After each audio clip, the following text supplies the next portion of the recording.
Oi, pessoal, paz de Deus, boa tarde, bom dia, boa noite. Qualquer horário que vocês forem ver esse vídeo. Eu andei meio afastada, né, de publicar alguma coisa, porque eu tive passando por alguns momentos aí, mas graças a Deus, tudo já resolvido, né? Quero contar para vocês um pouquinho a respeito da minha cirurgia da retirada da safena magna da perna. Que era para eu ter feito, né, a cirurgia em fevereiro, mas aí por conta de umas complicações do exame de sangue, alteração que deu, acabou que eu precisei adiar para poder fazer o tratamento, né, medicamentoso, para poder ir bem para a cirurgia. Graças a Deus, agora dia 4 de junho, Deus abençoou, deu fazer a cirurgia. A cirurgia foi maravilhosa. O médico que fez a cirurgia, a equipe, foram assim, muito, sabe, muito atenciosos, muito carinhosos, né? Porque assim, eu acho que a gente só recebe aquilo que a gente oferece, né? E eu sempre fui muito atenciosa com as pessoas, né? Em todos os sentidos. E eu tive esse retorno, sabe? Então eu fiquei muito feliz pela equipe médica, anestesista, sabe? O médico em si, a equipe de enfermagem, o acolhimento do hospital foi muito maravilhoso. Eu falo para vocês que, como vocês sabem, eu venho enfrentando, né, os transtornos psiquiátricos já há algum tempo. Graças a Deus eu já tô bem melhor, mas isso é um treino que a gente vai fazendo aos poucos, né? Porque você falar para uma pessoa que tem crise de ansiedade, depressão, pânico, qualquer que seja o transtorno, você falar, vai ficar tudo bem, você tá ótima, você vai ficar tudo bem. Aparentemente, a gente se mostra, sabe? É forte, a gente se mostra que a gente consegue, mas aqui dentro da cabeça é uma briga, sabe? Sabe, eu não consigo explicar para vocês, mas não é fácil, sabe? Então a gente deve ter muita empatia, muito carinho, sabe?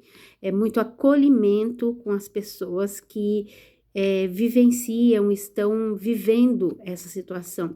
Porque assim eu tive muita recriminação, sabe? As pessoas que me rodeavam falavam era que eu estava fazendo de vítima, que eu estava chamando de atenção, que eu queria me aparecer, sabe? E não é isso.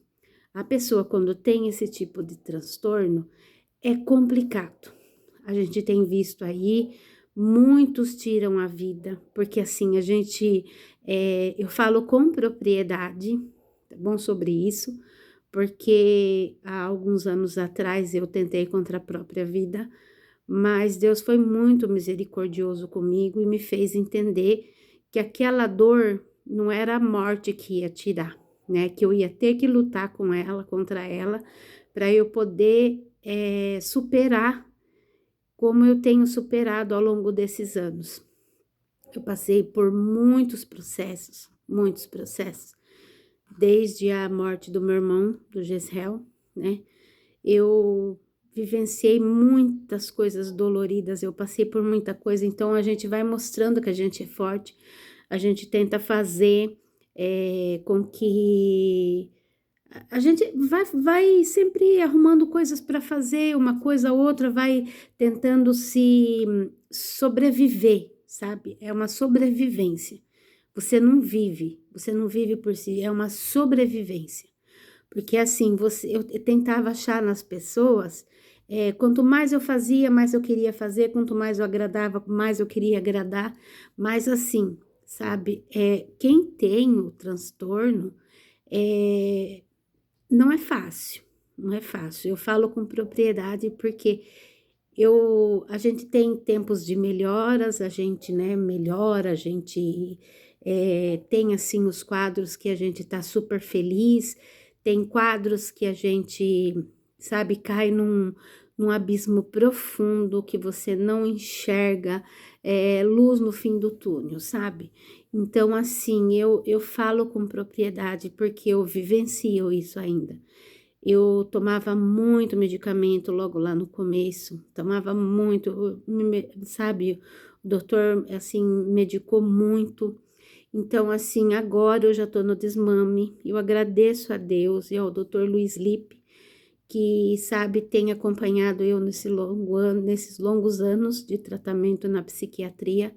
E eu quero agradecer muito, sabe, as pessoas que realmente olharam para mim e entenderam o que eu estava passando, sabe? Porque assim, você estar de fora do problema, você já vivido aquele problema, você consegue entender melhor a pessoa.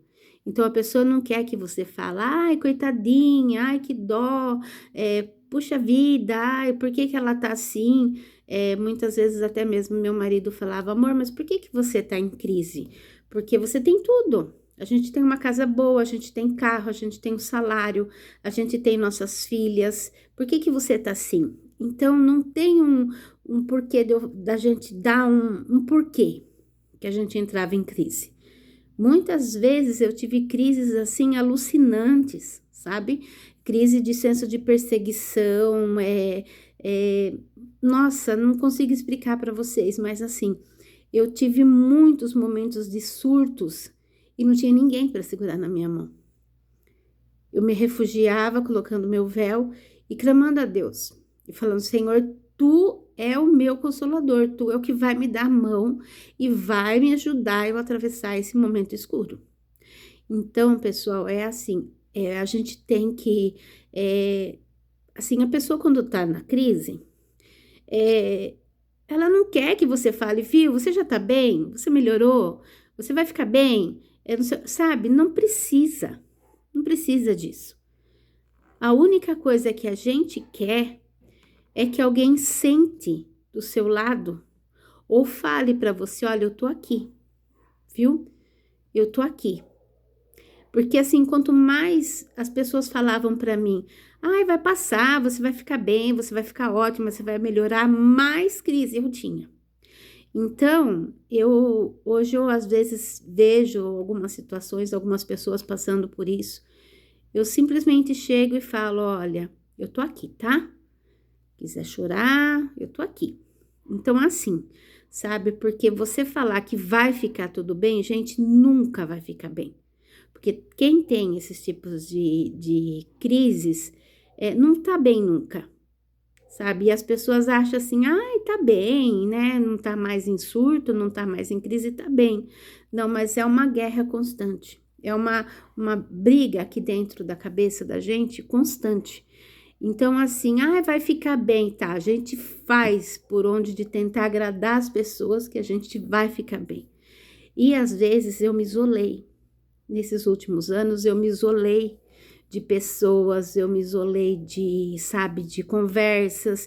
Eu tenho as pessoas que me fazem bem eu conversar, sabe? Mas tem pessoas que, assim, são tóxicas e acabam, vez de me ajudar, acabam me prejudicando ainda mais. Então, eu me refugio em mim mesma, em Jesus Cristo, e peço a Deus que Deus me dê discernimento para eu poder passar por essa fase, passar por isso, né?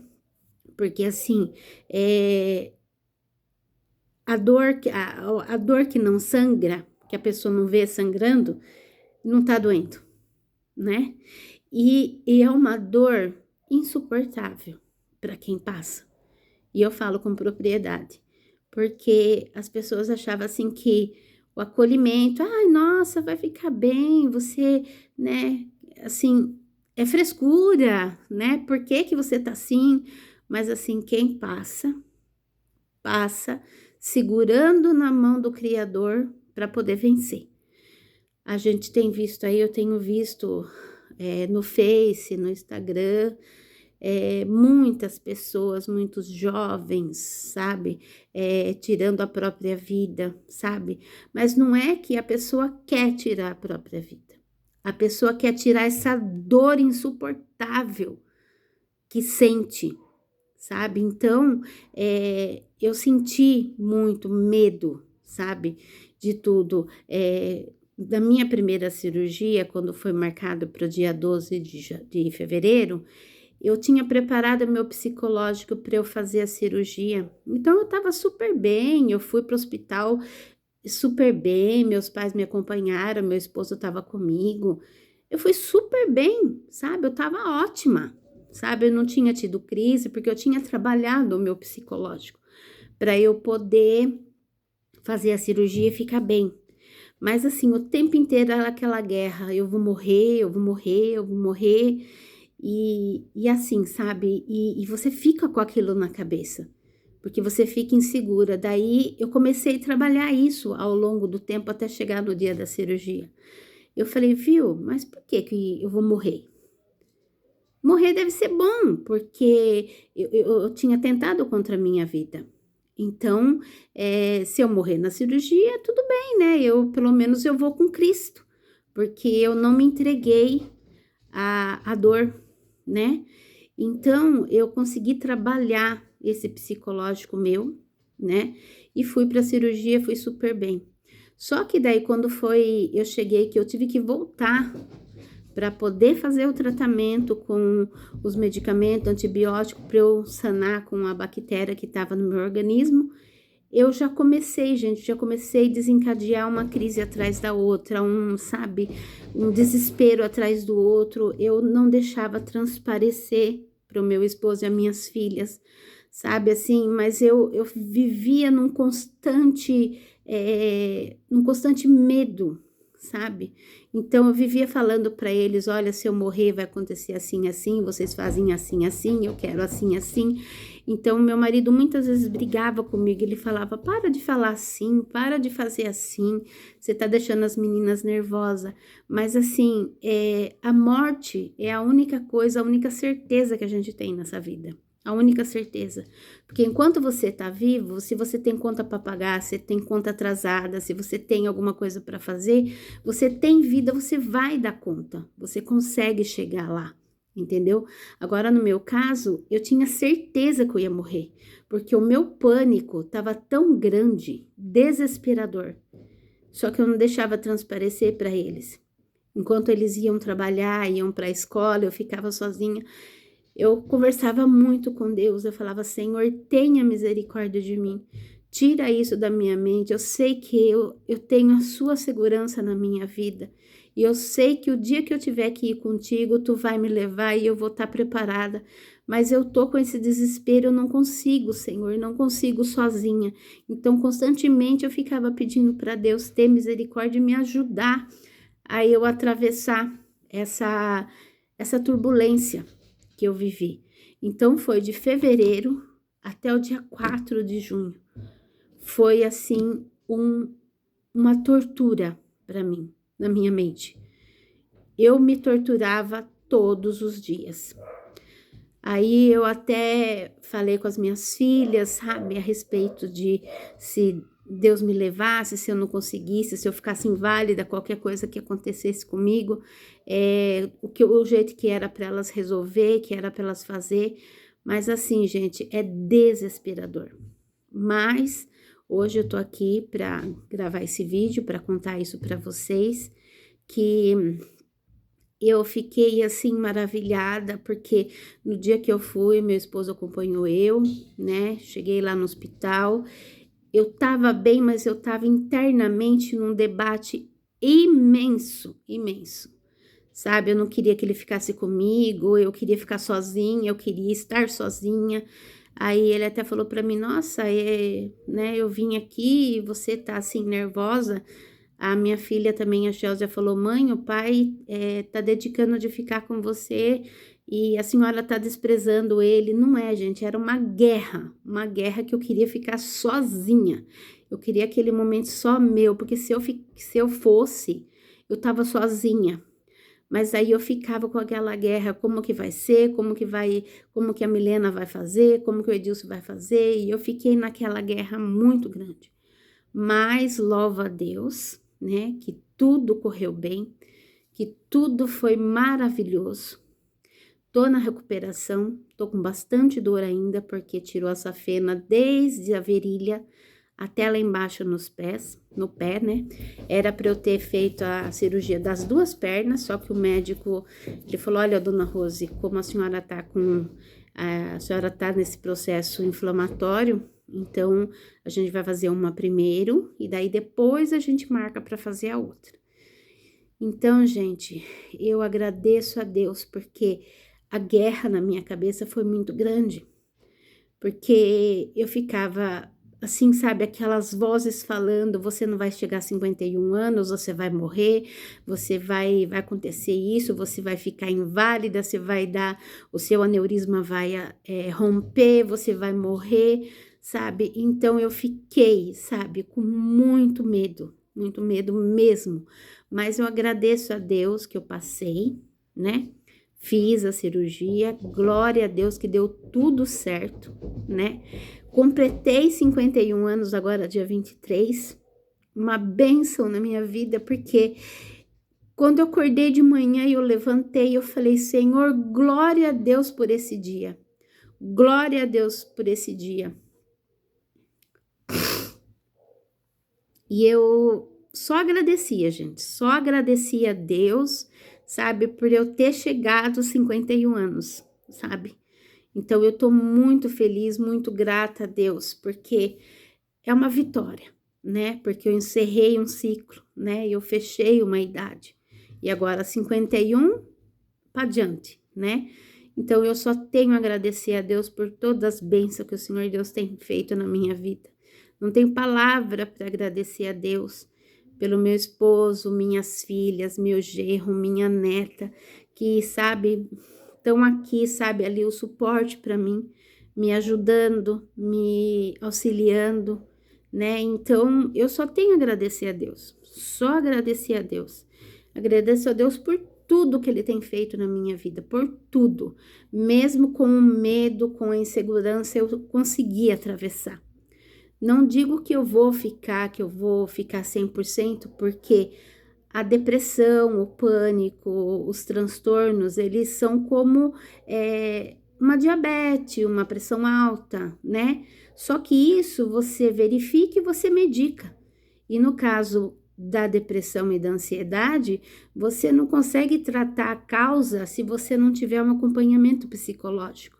E eu agradeço a Deus que eu tenho a psicoterapeuta, né? É a minha psicanalista que me acompanha, né? Que tem dado esse suporte para mim. Então, eu só tenho a agradecer a Deus, sabe? Então, o que eu falo para vocês, não sofra sozinha. Busque ajuda, porque tratamento existe, né? Para você ir entendendo o que está acontecendo com o seu psicológico, né? Tratamento existe. Então, busque ajuda. Não queira vencer sozinha, porque Deus é o nosso maior reforço, mas Ele fala que é pra gente ter bom ânimo e buscar ajuda, né? Ele deixou medicina pra gente poder se cuidar. Então, é isso que eu quero passar para vocês, que Deus abençoe, né? Que agora eu ainda tenho essa outra cirurgia para fazer, né? E convivo também, já faz alguns anos já, que eu convivo com osteoma, né, aqui nessa parte, de um acidente de carro que eu tive há algum tempo atrás. Eu tenho osteoma, um meningioma, e em 2024 eu descobri um aneurisma na região oftálmica do lado direito. Fiz os exames, fazendo esses exames, tive que passar com um oftalmologista, que descobriu que eu tô com uma catarata grande já no olho esquerdo e a metade no olho direito. Então, às vezes as pessoas falam assim, nossa, Rose, tudo com você, louvado seja Deus. Se Deus me deu, Ele sabe que com a força dele eu vou conseguir vencer. E agora, recentemente, passando com um ortopedista, descobri que eu tô com o túnel do carpo no nível 5 na mão direita e nível 3 na mão esquerda. Possivelmente da direita eu vou ter que operar. Então, tamo aí, né? a gente vai seguindo um dia após o outro, que nem a gente fala, que nem os alcoólicos anônimos falam, só por hoje. Amanhã não chegou e ontem eu não consigo voltar nele. Então, só por hoje, agradeço a Deus por tudo, pelas bênçãos, pelas guerras, pelas lutas, pelas enfermidades, pelos momentos felizes, né, que eu passo, porque assim, as minhas filhas e meu esposo, meu genro, minhas netas, eles fazem eu rir assim, sabe, que me enche de vontade de viver o dia seguinte, porque eu sei que eu tenho eles junto comigo. E Deus é o maior. Deus eu não tem palavra que eu fale aqui que possa expressar o que Deus é para mim. Não tenho palavra para expressar, mas eu só tenho a agradecer muito. Eu agradeço quando eu tomo água, eu agradeço quando eu vou no banheiro, eu agradeço quando eu tô fazendo uma comida. Então eu tô aprendendo, sabe? Não é porque às vezes a gente veio de um lar de turbulência que a gente não pode ter um lar de paz. Então eu tenho feito do meu lar, pela misericórdia de Deus e pela honra de Deus, um lar de paz. Não que uma hora ou outra a gente não tenha algum desentendimento, porque toda a família tem. Mas assim, a gente leva de uma maneira suave, de uma maneira que não é agressiva, sabe? Então, é muito bom quando o casal se entende, sabe?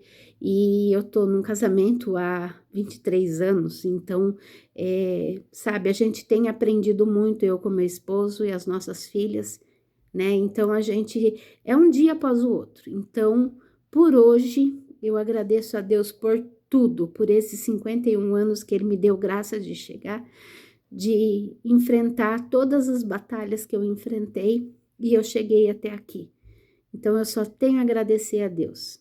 Então, esse é o meu agradecimento, meu testemunho e louvor, e a todos, até breve. Fiquem com Deus.